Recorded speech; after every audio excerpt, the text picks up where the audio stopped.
Olá, seja muito bem-vindo à sua aula de tipologia textual. Neste primeiro vídeo, vamos trabalhar com a diferença entre o texto narrativo e descritivo.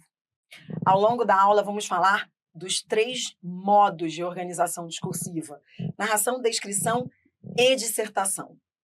Vamos falar dos 3. Só que, por hora, como eu quero dividir e treinar com muitas questões, por hora, nós vamos para os 2 primeiros. Então, vamos começar com narração e descrição.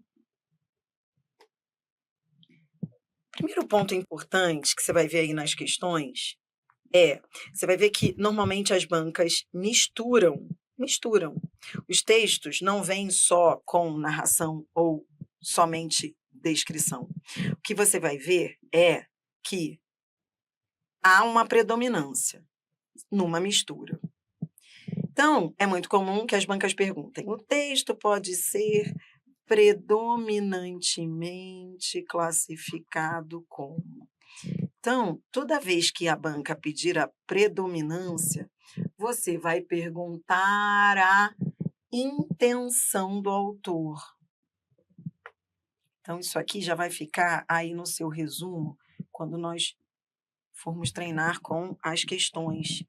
Toda vez que a banca perguntar, qualquer banca, o texto é predominantemente classificado como? É que ela quer a intenção do autor, tá bom? E o que diferencia uma modalidade da outra, a descrição da narração, é isso, é a intenção, que aqui neste quadro eu chamo de objetivo. Então, objetivo é o mesmo que intenção do autor. Isso aqui vai te ajudar, portanto, a resolver aquelas questões em que a banca vai trazer um texto com narração e descrição e vai perguntar o que predomina, tá bom? Tá, na hora que a banca pergunta o que predomina, você vai olhar para o texto e como é que você vai identificar? Pelo número de linhas? É contando o número de linhas que você vai definir se o texto é predominantemente narrativo ou predominantemente descritivo. Então, digamos que haja uma mistura de fato e que sejam 5 linhas para narração e 8 linhas para descrição. Isso é suficiente ou isso, ao menos, influencia a categorização do texto, o número de linhas? Você vai ver que não. Predominância não tem a ver com quantidade de linhas. É aí que está o problema.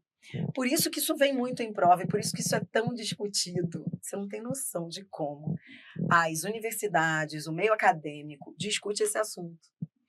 É impressionante como quem olha assim pensa que é algo muito objetivo, não é simples. Para dizer o que predomina é isso, olha, é olhar, contar aqui, perceber, não. Na verdade, isso é tão discutido por quê? Porque você precisa ler o texto e decodificar dele o que o autor veio fazer ali. Isso é tão complexo. O que o autor veio fazer? É claro que você não vai atrás do autor, né? Você não vai fazer isso, né? Antigamente, tinha-se o cuidado de não colocar autor vivo.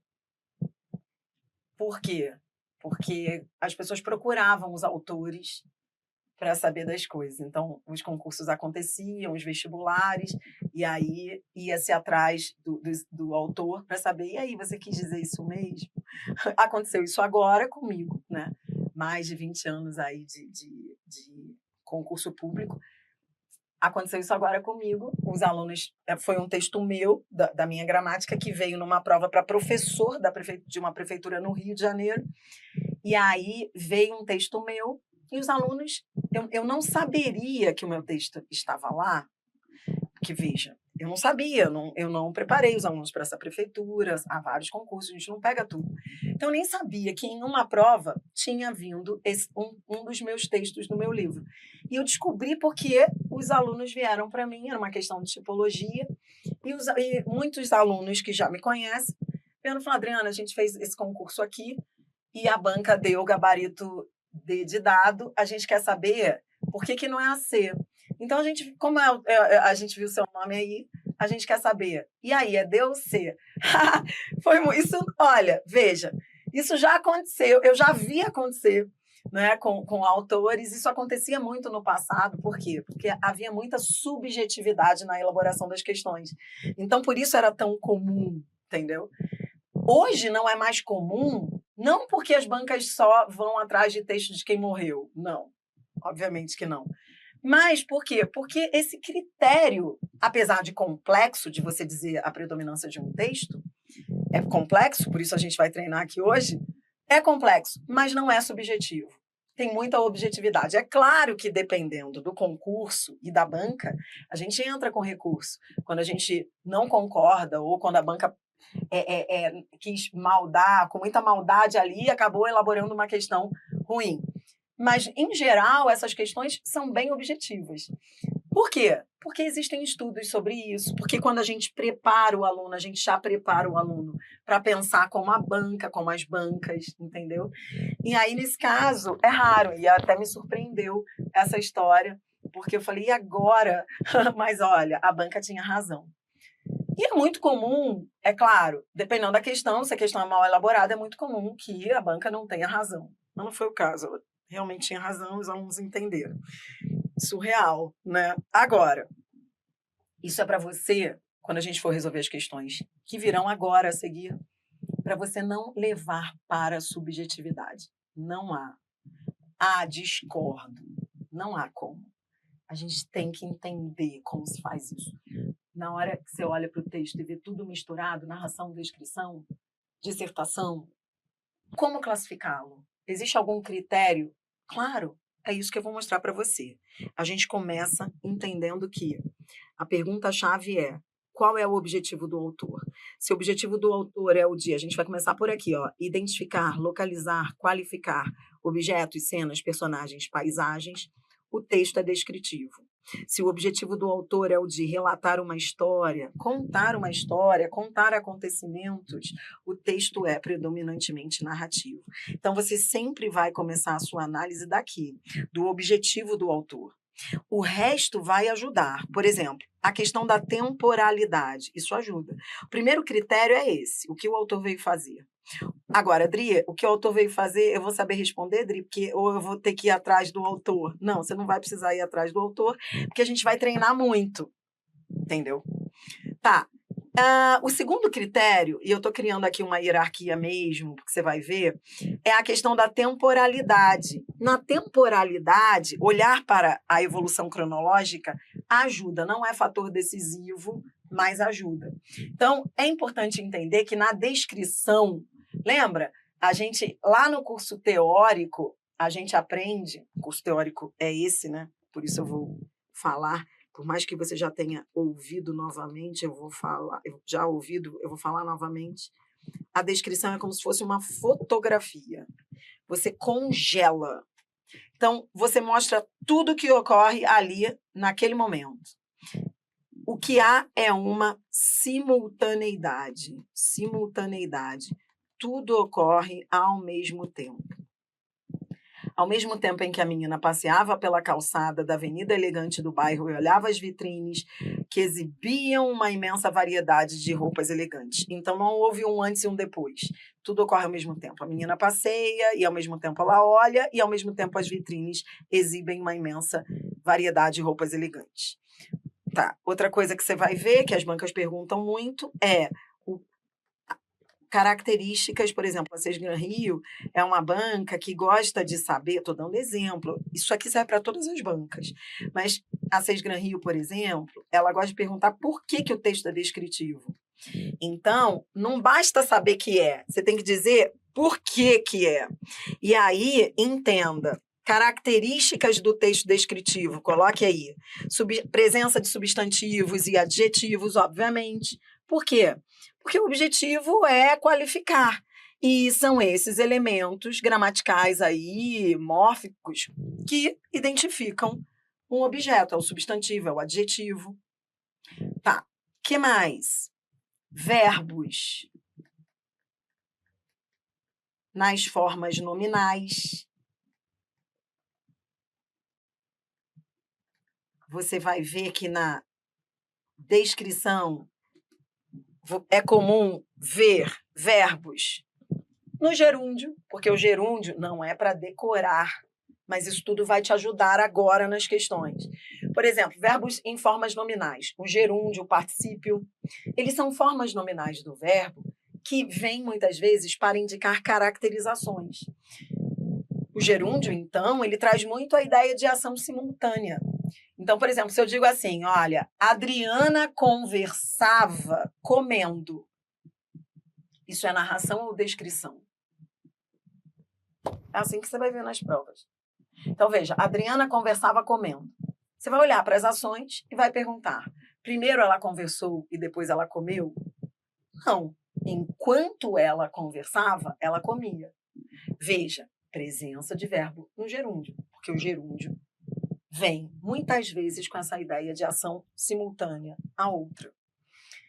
Então, vê, tudo isso vai te ajudar a caracterizar, por isso eu quero que você se transforme agora numa caixinha de informações, que você vai aí agrupando para, diante de cada texto em que haja mistura, você estará apto a dizer o que predomina. Então, a predominância, a intenção do autor, tem a ver com tudo isso que a gente está falando aqui, entendeu? Tá. O que mais? A narração, em relação à questão que é mais importante, que é o objetivo do autor, a intenção, quando você olhar para um texto que seja predominantemente narrativo, é assim que você vai falar. Você vai dizer assim, ó, o texto é predominantemente narrativo. Por quê? Porque o objetivo dele é o de contar uma história. O texto narrativo conta uma história, relata acontecimentos. Então, você vai olhar para ele e vai falar assim, o autor veio relatar acontecimentos. E é por isso que o segundo aspecto aí mais importante é esse, a questão da temporalidade. Momentos sucessivos no tempo, ou seja, existe uma evolução cronológica.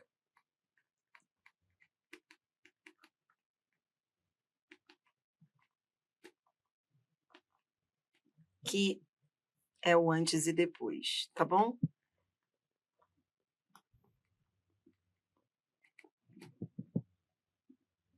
Então, você vai olhar para os verbos, para as ações e vai perguntar o que aconteceu primeiro, o que aconteceu depois. Tá? Então, ó, o funcionário acabou de rabiscar, repousou a caneta e voltou, hífen, C, para atender o cliente. Observe que essas ações não ocorrem ao mesmo tempo. Não é uma fotografia. Existe uma evolução cronológica. Primeiro ele acaba de rabiscar para depois repousar a caneta. Ele não pode fazer isso tudo ao mesmo tempo. Então, isso é um indício de narração. Tá? Outra coisa, os verbos. Então, a gente está indo embora para o treino. E aí, hoje, a gente está aprendendo tipologia textual como tem que aprender mesmo, no detalhe, para você não perder nenhuma questão. Então, como a gente agora vai para o treino, eu quero que você pegue aí o seu bloquinho de anotações, que vai trazer todo o passo a passo da aula. E nesse bloquinho, então, você vai anotar esses pontos finais aqui, que nós vamos... que vão ser decisivos para a gente poder aí não errar questão alguma. Então, primeiro ponto importante, intenção.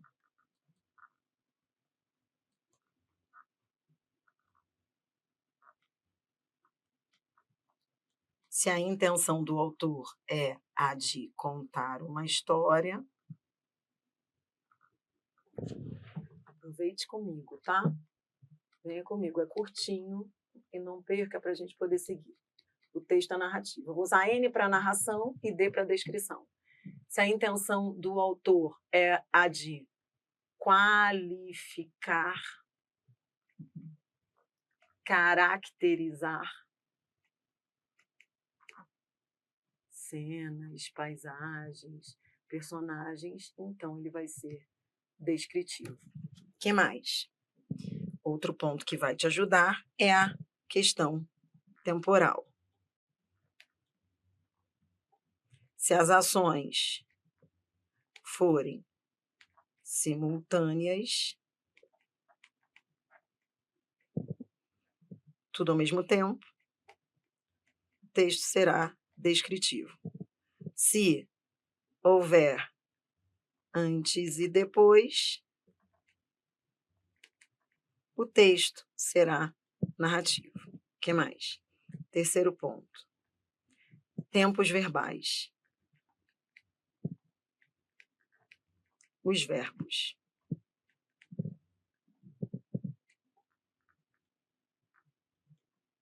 São 3 opções. Primeira, se os verbos vierem no pretérito imperfeito. Pretérito imperfeito é aquele que a gente usa antigamente, lembra? Antigamente, eu... Aí, a tendência é ser descrição. Eu falo tendência porque isso por si só não é fator determinante. Se os verbos vierem no pretérito perfeito, a tendência será a de ser N de narração. Agora, você pode ter ambas as tipologias com verbos no presente do indicativo. E aí, isso não vai ajudar. Por quê? Porque quando o verbo vem no presente do indicativo, o texto tanto pode ser descritivo, quanto pode ser narrativo. O que vai determinar se é um ou se é outro são os outros fatores. Aí você vai ter de ver se as ações são simultâneas, se as ações ocorrem numa evolução cronológica. Então, quando os verbos vêm no presente, eu não sou feliz, porque isso não vai me ajudar muito. Quarto ponto importante, há bancas que pedem as características tipológicas. Como eu citei aí a Sesgran Rio. Quando a banca pedir características tipológicas, entenda que na descrição as características tipológicas, né, que identificam essa modalidade textual. Você viu aí comigo, ó, substantivos, adjetivos, porque eles qualificam, né? Que mais? Predicativo do sujeito. A banca às vezes pergunta. Eu gosto de dar o exemplo da Sesgran Rio, que ela é uma banca que agora está em destaque. Predicativo do sujeito é uma característica da descrição, porque ele qualifica. E verbos, como eu disse lá, verbos nas formas nominais. Infinitivo, gerúndio, particípio. Já na narração, nós temos verbos de ação, o antes e o depois, marcadores temporais,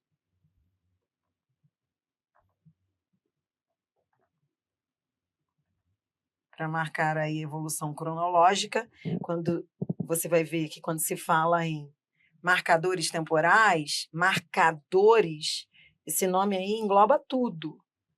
Conjunção, advérbio, não é só conjunção, não.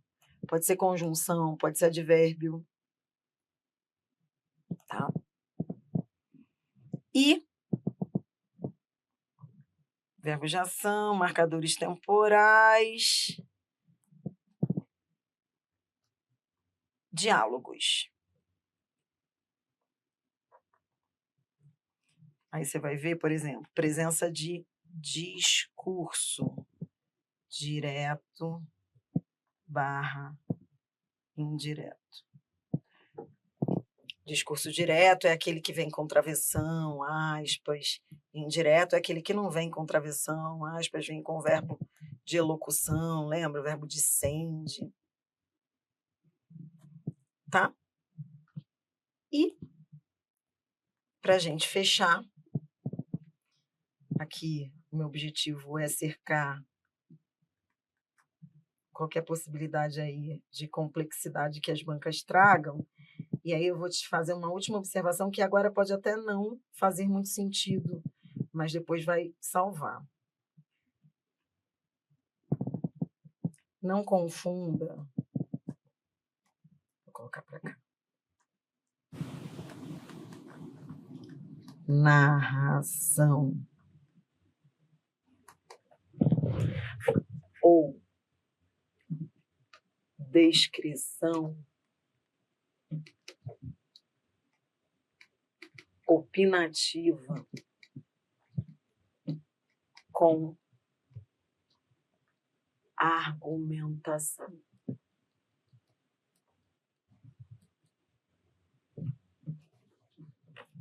Anote aí, já já isso vai fazer muito sentido para você, agora que nós vamos começar a resolver questões. Talvez esse quinto e último ponto aí eu tenha que mostrar mesmo na hora, quando a gente for resolver questões. Mas, de modo geral, o que você tem que entender é o seguinte, que qual é a pegadinha das bancas? Você vai ver isso na FGV, por exemplo, e não só nela, mas é que a FGV traz provas mais elaboradas, questões mais elaboradas. Qual é a pegadinha da banca? É colocar, por exemplo, ela traz um texto narrativo em que haja ali comentários do autor, opinião dele, porque você pode narrar expondo o que você viu, mas você pode narrar opinando. Quem não faz isso? Eu sou uma que adoro contar a história dando minha opinião. Dificilmente a minha história vai ser expositiva. Eu gosto. Isso é argumentação? Não. Então a banca pega muito isso, você vai ver. Texto narrativo ou descritivo, em que o autor opina. Por exemplo, quando você descreve alguém, você pode descrever alguém objetivamente ou de maneira subjetiva. Você pode trazer uma descrição opinativa. Você pode dizer assim, e aí, como ele é? Olha, ele é alto, magro, usa camisa verde e está de calça jeans. Isso é objetivo. Agora, ele é alto, magro. Magro é objetivo, tá? Nem me venha antes. Você vai ver isso aí nas questões da FGV. Pare com esse negócio de dizer, mas magro depende de opinião. A pessoa que é magra, a pessoa que é gorda. Isso é um critério objetivo, tá? Agora, se você gosta ou não gosta, isso é subjetivo. Então, existe a descrição objetiva, que traz fatos, caracterizações do observador, e a descrição opinativa. Óbvio, você fala assim, olha, muito agradável, pessoa, sabe, com uma carinha boa. Agora eu estou trazendo uma descrição opinativa. Veja, isso faz com que o texto seja argumentativo? Não. Aí é muito comum que as bancas de maldade peguem narração ou descrição opinativas e perguntem se ali há argumentação. Se o texto é narrativo, descritivo e argumentativo. Uma pegadinha muito comum, em relação à qual eu já protejo você. Já estou protegendo você, já estou vacinando você. Nada a ver. O texto argumentativo não tem nada a ver com uma opinião dentro de uma narração ou de uma descrição. Veja, texto argumentativo é aquele que defende tese, posicionamento do autor, por meio de dados, fatos, traz aí como objetivo a persuasão em relação ao leitor. Então, você comentar na narração ou descrição, isso não torna o texto argumentativo. Pronto, falei tudo.